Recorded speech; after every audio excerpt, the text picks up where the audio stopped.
आप सबको नमस्कार। इतने मायूसी के माहौल में आपको एक सुखद खबर देना चाहता हूँ। पिछले 24 घंटों में कोरोना के दिल्ली में 10,000 से कम केस आए हैं। पिछले 24 घंटों में लगभग 8,500 केस आए हैं दिल्ली में।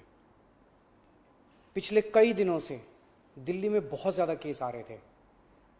20 अप्रैल को तो 28,000 से भी ज़्यादा केस आए थे। आज 8,500 केस आए हैं। कई दिनों में पहली बार 10,000 के नीचे केस आए हैं। दिल्ली में संक्रमण दर भी काफ़ी कम हो गई है।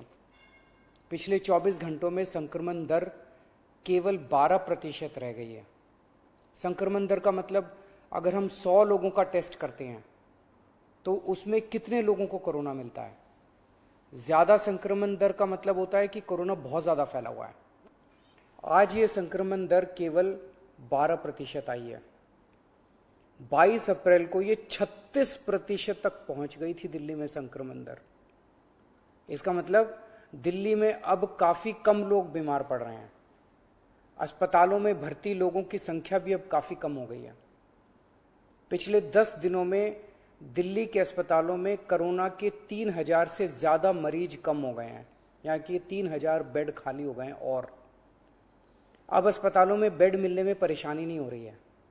हालांकि एक बात देखने में आई है कि आईसीयू के बेड अभी भी भरे हुए हैं। इसका मतलब सीरियस मरीजों की संख्या अभी ज़्यादा कम नहीं हुई है। अभी भी दिल्ली के अस्पतालों में आईसीयू बेड लगभग सारे भरे हुए हैं। इस दिशा में भी आपकी सरकार काम कर रही है। लगभग 1200 नए आईसीयू बेड बन के तैयार हो गए हैं और आज या कल में ये चालू होने वाले हैं। इससे अपने दिल्ली वासियों को काफ़ी राहत मिलेगी। दिल्ली में जो केस कम हो रहे हैं इसमें हर दिल्ली वासी का बहुत ज़्यादा सहयोग रहा है। हमने दिल्ली में बहुत कड़ा लॉकडाउन लगाया, लेकिन दिल्ली वासियों ने उसमें पूरा सहयोग किया। सबने पूरी तरह से लॉकडाउन का पालन किया। आज सब लोग बात कर रहे हैं कि दिल्ली वासियों ने इतने कम समय में कोरोना के केस कम कैसे कर लिए। ये केवल और केवल दिल्ली वासियों के अनुशासित आचरण की वजह से हुआ है। लेकिन लड़ाई अभी जीती नहीं गई है। लड़ाई अभी बाकी है। अभी भी 8,500 केस आए हैं। इनको 0 तक ले जाना है। कोरोना को पूरी तरह खत्म करना है। और दूसरी बात, हम अगर अब ढीले पड़ गए तो ये केस फिर बढ़ जाएंगे। कोई गारंटी नहीं है कि ये कम ही रहेंगे। फिर से दिल्ली पे मुसीबत आ सकती है। इसीलिए किसी भी हालत में ढिलाई नहीं करनी, कड़ाई से लॉकडाउन का पालन करना है और कोरोना से बचने के जितने भी उपाय हैं वो सारे लागू रखने हैं।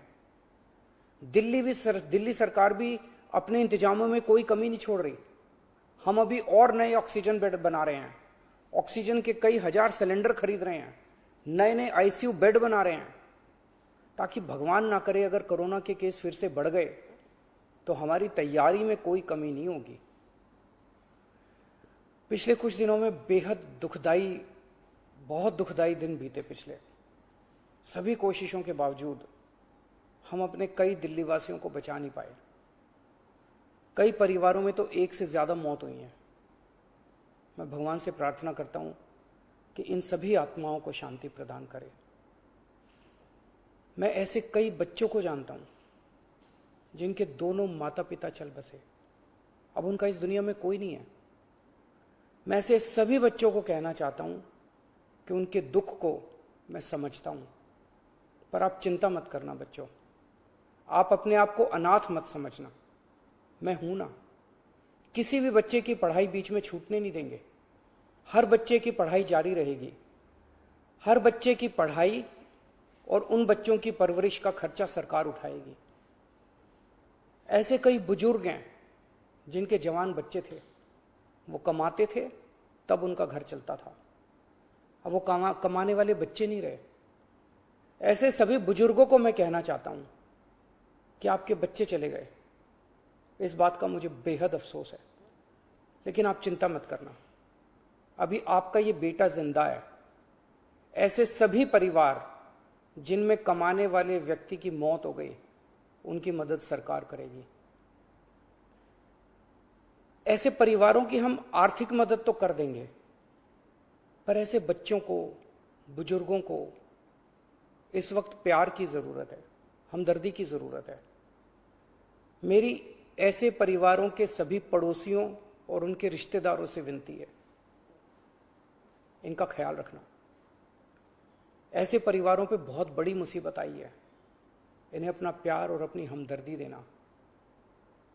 दिल्ली के 2 करोड़ लोग, हम सब एक परिवार हैं। इस दुख की घड़ी में हमें एक दूसरे की मदद करनी है। आज ईद का त्योहार है। ऊपर वाले से आपकी सेहत और आपकी खुशियों की प्रार्थना करता हूँ। नमस्कार।